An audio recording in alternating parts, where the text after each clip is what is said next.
अस्सलाम वालेकुम। पहली चीज़ के माज़रत जो पीछे काफ़ी टाइम जो है मैं वीडियो सेंड नहीं कर पाया, क्योंकि वो कुछ इश्यूज़ थे जिसकी वजह से वीडियो सेंड नहीं कर पाया। चलिए आज जो है वो हम उसी से फ़र्दर आगे स्टार्ट करते हैं। आज का जो टॉपिक है वो एवोगैड्रोस लॉ है। एवोगैड्रोस लॉ क्या चीज़ बताता है हमें? एवोगैड्रोस लॉ, जैसे कि मैंने आपको पहले 3 लॉज़ के बारे में बताया था। 3 लॉज़ क्या थे? पहला लॉज़ था आपके पास बॉयल्स लॉ, जैसे कि जिसमें हमने प्रेशर और वॉल्यूम में वेरिएशंस देखने को मिली। मतलब देखें कि हमने सबसे पहले 4 पैरामीटर्स हैं टोटल, जो कि हम यहाँ पे अकाउंटेबल करेंगे, मतलब देखेंगे। प्रेशर है, नंबर ऑफ मोल्स है, टेम्परेचर है और यहाँ पे वॉल्यूम। ये 4 पैरामीटर्स हैं। जब हमने प्रेशर को वॉल्यूम के साथ रिलेट किया तो हमारे पास जो लॉ निकला वो निकला बॉयल्स लॉ। और जब हमने नंबर ऑफ मोल्स को वॉल्यूम के साथ रिलेट किया तो निकला आपके पास एवोगैड्रोस लॉ। जब टेम्परेचर को इसके साथ वेरी किया तो मेरे पास जो लॉ निकला आपके पास वो निकला चार्ल्स लॉ। मतलब देखते ही देखते आपके पास 3 लॉज यहाँ पे जो है वो देखने को मिले। हमने बॉयल्स लॉ को भी स्टडी कर लिया, हमने जो है वो चार्ल्स लॉ को भी स्टडी कर लिया। आज हम स्टडी करने वाले हैं एवोगैड्रोस लॉ को स्टडी करने वाले हैं। मतलब एवोगैड्रोस लॉ को हम स्टडी करने वाले हैं जिसमें हमने टेम्परेचर और वॉल्यूम के रिलेट करना है आपके पास। अच्छा, नंबर ऑफ मोल्स और वॉल्यूम को रिलेट करना है, सॉरी। जब नंबर ऑफ मोल्स और वॉल्यूम को रिलेट कर रहे होंगे उस वक्त, तो फिर ये 2 पैरामीटर्स क्या करेंगे? वो कहते हैं कि इसमें दोनों की दोनों चीज़ें कांस्टेंट हो जाएगी। मतलब ये भी कांस्टेंट हो जाएगा और इसमें जो टेम्परेचर है वो भी क्या हो जाएगा? कांस्टेंट हो जाएगा। मतलब ये दोनों के दोनों आपके पास क्या हो जाएंगे? कांस्टेंट। इनको हमने सेम लेना है, हमने चेंज नहीं करना। और चेंज जब नहीं करेंगे तो फिर हमने देखना है कि अगर हम सेम वॉल्यूम लेते हैं तो उसमें नंबर ऑफ मॉलिक्यूल्स क्या आती है? सेम आती है। ये चीज़ एवोगैड्रोस लॉ बताते हैं। वो कहते हैं कि अगर आपको नंबर ऑफ मोल्स का पता है सेम टेम्परेचर और प्रेशर के ऊपर आपके पास, वो कहते हैं आपको वॉल्यूम का भी पता चल जाएगा। अगर वॉल्यूम का पता है तो आपको नंबर ऑफ मोल्स का पता चल जाएगा। मतलब इन दोनों की क्वांटिटीज आपस में आपको पता चलती रहेगी आपके पास। अगर एक ही पता है दूसरी पता चल जाएगी आपके पास, खास सेम टेम्परेचर सेम प्रेशर के ऊपर अकाउंट करके उससे। ठीक हो गया। तो ये था आपके पास रिलेशन जो कि हम अभी स्टडी करने वाले हैं एवोगैड्रोस लॉ के अंदर। अब यहाँ पे बात आ जाती है आइडियल गैसेस क्या है, क्योंकि इसका फर्स्ट वर्ड जो है वो आइडियल गैसेस से ही स्टार्ट होता है। तो यहाँ पे कहता है according to the Avogadro's law the आपके पास equal volume of all ideal gases. Ideal gases क्या होती हैं? आइडियल गैसेस वो होती हैं जो कि चार्ल्स के लॉ को फॉलो करती हैं, बॉयल्स लॉ के फॉलो करती हैं के पास। मतलब इनके लॉज को जो फॉलो करती हैं गैसेस, उन्हें हम कहते हैं वो आइडियल गैसेस हैं। सही है। तो यहाँ पे अभी हम स्टडी करने वाले आपके पास इसकी डेफिनेशन। ये तो थोड़ा सा इसका इंट्रोडक्शन था जो मैंने आप लोगों को बताया। अब आ जाती है इसकी डेफिनेशन के ऊपर। डेफिनेशन क्या कहती है? ये डेफिनेशन सबसे पहले आपने ये बताने की डेफिनेशन हमें ये बताती है कि अगर हम इक्वल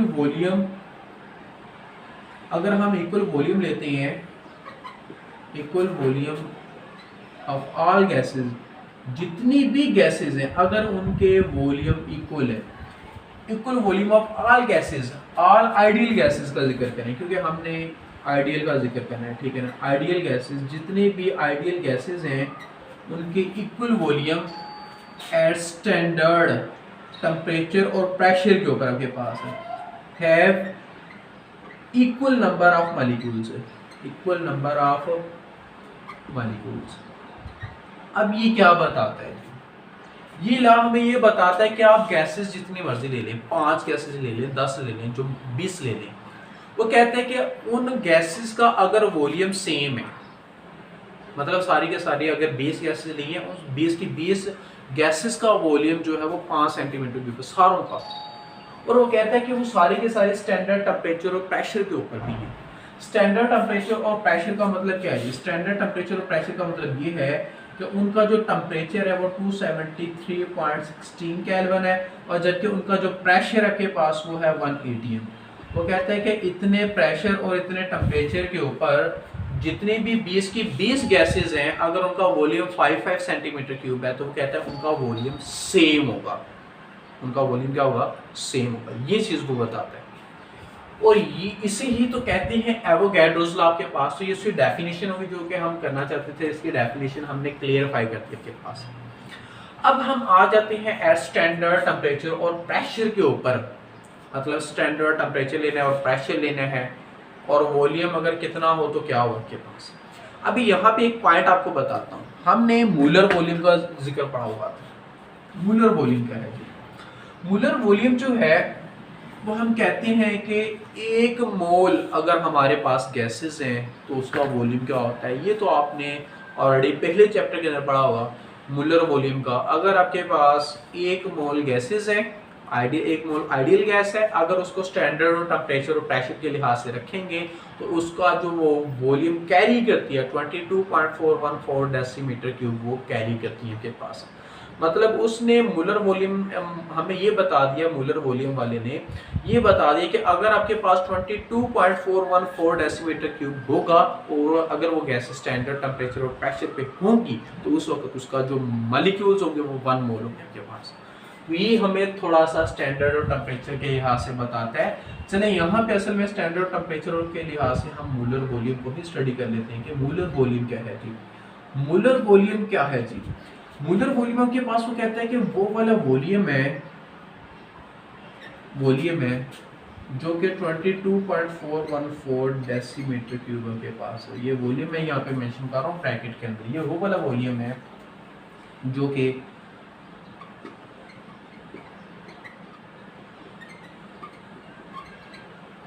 विच ऑक्यूपाइज ऑल गैसेस, जो कि ऑल गैसेस ऑक्यूपाई करती हैं इतना वॉल्यूम।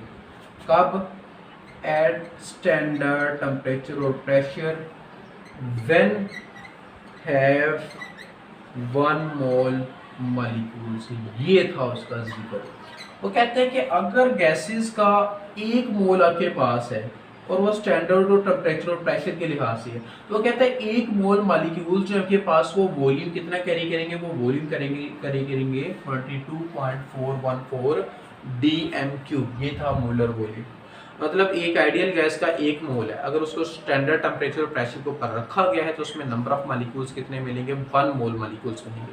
और 1 मोल में आपको पता ही कितने होते हैं? 6.02 × 10⁻23 होते हैं। तो ये आपने माइंड में रखना है। चलिए अभी हम फर्दर एक और वर्क करते हैं। उस वर्क के अंदर आप लोगों को इजीली पता चल जाएगा कि हमने एवोगैड्रोस लॉ क्या पढ़ा था के पास। वो वर्क है के पास हमने यहाँ पे कितने गैसेस लिए हैं जी? देखें 1 2 3 4 और 5। हमने यहाँ पे 5 गैसेस लिए हैं और इन 5 गैसेस को रखा किसके ऊपर है जी? 1 dm³ के ऊपर, 1 डेसीमीटर क्यूब के ऊपर हमने लिया हुआ है। मतलब 1 डेसीमीटर क्यूब इसका लिया हुआ है, 1 डेसीमीटर क्यूब इसका लिया हुआ है, 1 डेसीमीटर क्यूब इसका और 1 ही डेसीमीटर क्यूब इसका और 1 ही डेसीमीटर क्यूब कार्बन मोनोऑक्साइड का लिया हुआ है। हमने ये 5 के 5 जो है आपके पास 1 dm³ के ऊपर लिए गए हैं आपके पास। कहने का मकसद ये है कि यहाँ पे हमने हाइड्रोजन ली H2, यहाँ पे हमने क्या ली थी? हीलियम ली, यहाँ पे हमने जो है N2 लिया, यहाँ पे हमने O2 लिया और यहाँ पे हमने जो है वो CO लिया के पास। अब वो कहते हैं कि अगर इन सब का वॉल्यूम 1 है, मतलब ये भी 1 dm³ है, ये भी 1 dm³ है, ये भी 1 dm³ है, ये भी 1 dm³ है और ये भी 1 dm³ है, मतलब ये सारे के सारे 1 dm³ के ऊपर है इनके पास। मतलब सारों का वॉल्यूम 1 डेसीमीटर क्यूब है। और इन सब में सेम क्या है जी? सेम इनका टेम्परेचर है, ठीक है, और सेम ही इनका वॉल्यूम है, सेम ही इनका प्रेशर है। अगर इनका सेम टेम्परेचर और सेम प्रेशर है, मतलब सारी के सारी गैसेस जो हैं वो ये हैं, अगर उनका सेम टेम्परेचर और सेम प्रेशर है तो हम कहते हैं they will have same number, they will have, इन्हें रखना चाहिए, दे विल हैव, ये रखते हैं same number of molecules, same number of moles. अगर सेम नंबर ऑफ मोल्स का कहते हैं तो सेम नंबर ऑफ क्या हो जाएंगे? मॉलिक्यूल्स हो जाएंगे आपके पास। सेम नंबर ऑफ मॉलिक्यूल्स ही कह लें आप, ठीक है। मतलब इन सब के नंबर ऑफ मॉलिक्यूल्स सेम होंगे, मतलब जितने नंबर ऑफ मॉलिक्यूल्स हाइड्रोजन के होंगे उतने ही, हीलियम के होंगे उतने ही, N2 के होंगे उतने ही, O2 के होंगे उतने ही, CO के होंगे आपके पास। और ये कितने होंगे अगर ये निकालना चाहती हैं तो आपको फिर वही मूलर वॉल्यूम वाले को दोहराना पड़ेगा। वो मूलर वॉल्यूम वाला क्या था जी? हमें पता था कि 22.414 dm³ अगर है तो उसमें 6.02 × 10⁻23 मॉलिक्यूल्स हैं, हमें ये पता था, ये चीज़ हमें पता था। हमने जस्ट क्या करना है, 1 डीएम क्यूब बनाना है, क्योंकि हमारे पास सारों का वॉल्यूम 1 डीएम क्यूब है। हमने देखना है कि एक डीएम क्यूब में कितने मॉलिक्यूल्स आते हैं।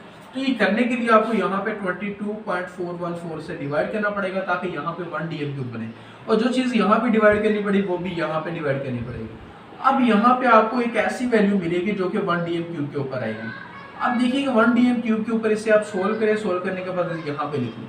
यहाँ पे के पास जो है आपको पता चल जाएगी कि इतने मॉलिक्यूल्स मिलने वाले हैं, मतलब इन सब के अंदर एक डीएम क्यूब के अंदर इतने मॉलिक्यूल्स मिलने वाले हैं। इसको सोल्व करें, यहाँ पर पुट कर लें, आपको पता चल जाएगा कि इतने आपको H2 मिलने वाले हैं, इतने ही आपको जो है वो हीलियम मिलने वाले हैं, इतने ही आपके पास N2 मिलने वाले हैं, और इतने ही आपको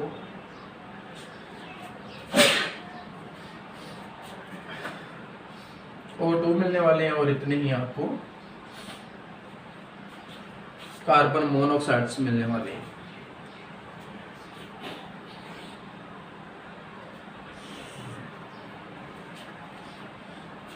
तो ये था 1 डीएम क्यूब का चक्कर। देखेंगे वॉल्यूम सारों का सेम था, टेम्परेचर और प्रेशर भी सेम रखा, तो हमने क्या कहा कि इनमें नंबर ऑफ मॉलिक्यूल्स भी सारों में सेम है। यही तो एवोगैड्रोस लॉ बताता है। चलिए अभी हम चलते हैं नेक्स्ट उसके पॉइंट के ऊपर। वो कहता है कि अगर आप इनमें चेंज सेम करें, अगर आप चेंज सेम करें, सेम का मतलब क्या है जी, आप टेम्परेचर जो है उसका T1 से T2 कर दें। वो कहते हैं जब आप T1 से T2 करेंगे तो उसके वॉल्यूम में भी चेंज आएगा, वॉल्यूम में भी चेंज आएगा, वॉल्यूम V1 से V2 हो जाएगा आपके पास। वो कहते हैं या अगर आप प्रेशर को किसी के P1 से P2 करते हैं, वो कहते हैं अगर आप टेम्परेचर को T1 से T2 करते हैं तो वॉल्यूम में भी V1 से V2 चेंज आएगा। वो कहते हैं अगर प्रेशर को P1 से P2 करते हैं, कोई भी चेंज कर देते हैं, तो आपके पास वॉल्यूम भी V1 से V2 हो जाएगा, मतलब चेंज हो जाएगा। वो ये बताना चाहते हैं कि आप जैसी चेंज टेम्परेचर में करेंगे वैसे ही चेंज आपको वॉल्यूम में दिखाई देगी, और जैसे ही चेंज आप प्रेशर में कर रहे होंगे और वैसे ही चेंज आपको वॉल्यूम में दिखाई देगी। और कहने का मकसद ये है कि अगर हम यहाँ पे चेंजेस करते हैं आपके पास तो वॉल्यूम में भी चेंजेस आती है आपके पास। अब हम बात कर लेते हैं एक गैसेस के बजाय 2 गैसेस, 3 गैसेस, 4 गैसेस की बात करते हैं। अगर हमारे पास 4 डिफरेंट गैसेस हैं, उनके वॉल्यूम सारों के सेम है, स्टैंडर्ड टेम्परेचर और प्रेशर के ऊपर हमने उन सब के टेम्परेचर को वेरी किया। वो 273.16 केल्विन पे थे सारे, अब हमने 273.16 केल्विन से उसको चेंज कर दिया 300 केल्विन के अंदर। अब वो कहते हैं कि उनके वॉल्यूम में भी ऐसा ही चेंज आएगा, सारों में आएगा, और सारों में ऐसा चेंज आएगा कि उनका वॉल्यूम चेंज नहीं होगा, उनका वॉल्यूम चेंज नहीं होगा, क्योंकि सारों में चेंज सेम आया आपके पास। टेम्परेचर सारों में सेम चेंज किया, सेम चेंज करने के बाद में उन सब का टेम्परेचर क्या रहा, सेम ही रहा, क्योंकि सारों को 300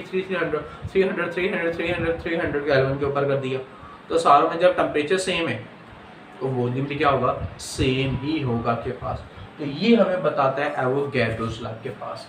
ये हमने उसमें चेंज के मतलब पढ़ लिया। अभी हम इसके लास्ट पॉइंट पे आ जाते हैं। लास्ट पॉइंट क्या है जी, लास्ट पॉइंट वो बताता है कि अगर आपके पास जो है 0.0899 हाइड्रोजन है और इतने ग्राम हाइड्रोजन है, और ये दोनों का वॉल्यूम 1 डीएम क्यूब है, 1 डीएम क्यूब ईच, मतलब दोनों का वॉल्यूम 1 डीएम क्यूब लिया हुआ है, मतलब इसका वॉल्यूम भी 1 डीएम क्यूब है, इसका वॉल्यूम भी 1 डीएम क्यूब, वॉल्यूम दोनों का सेम है। स्टैंडर्ड और टेम्परेचर और प्रेशर के लिहाज से भी दोनों सेम रखते हैं, ठीक है। वो कहते हैं कि मास जितना मर्जी हो, मास का कोई फर्क ही नहीं पड़ता। कहने का मकसद ये है ना, देखिए एवोगैड्रोस लॉ ने हमें बता दिया कि वॉल्यूम जस्ट चेंज तब होता है, वॉल्यूम अगर हम सेम रखते हैं तो इसमें नंबर ऑफ मॉलिक्यूल चेंज नहीं होते आपके पास। ये हमने नोट आउट कर लिया आपके पास। इसमें ये बताना है आपने कि इसमें जो है, इसमें नंबर ऑफ मॉलिक्यूल्स सेम क्यों है जी। हालांकि इसका मास ज़्यादा है और इसका मास क्या है, ज़्यादा है, इसका मास कम है, इसका मास ज़्यादा है, लेकिन नंबर ऑफ मॉलिक्यूल्स इनमें सेम है।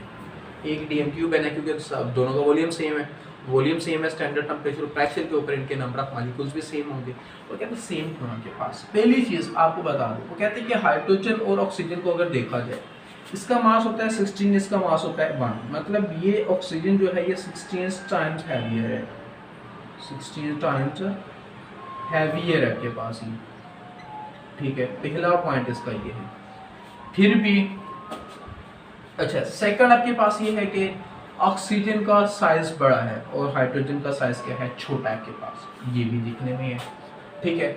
लेकिन वो कहते हैं फिर भी, वो कहते हैं इन दो पॉइंट्स को देखने के बाद वो कहता है फिर भी, वो कहता है कि इनका वॉल्यूम सेम है। मतलब ये बताता है कि H2 अगर वो 1 डीएम क्यूब है और अगर 1 डीएम क्यूब आपके पास O2 है, वो कहता है कि इन दोनों में नंबर ऑफ मॉलिक्यूल्स क्या होंगे, सेम होंगे। नंबर ऑफ मॉलिक्यूल्स क्या होंगे, मॉलिक्यूल्स जो है वो के पास सेम होंगे दोनों में। अब ये और ये वेरी क्यों नहीं किया, असल में वो ये इसमें रीजन बताता है कि इसमें उसका साइज डिपेंड नहीं करता वॉल्यूम के ऊपर।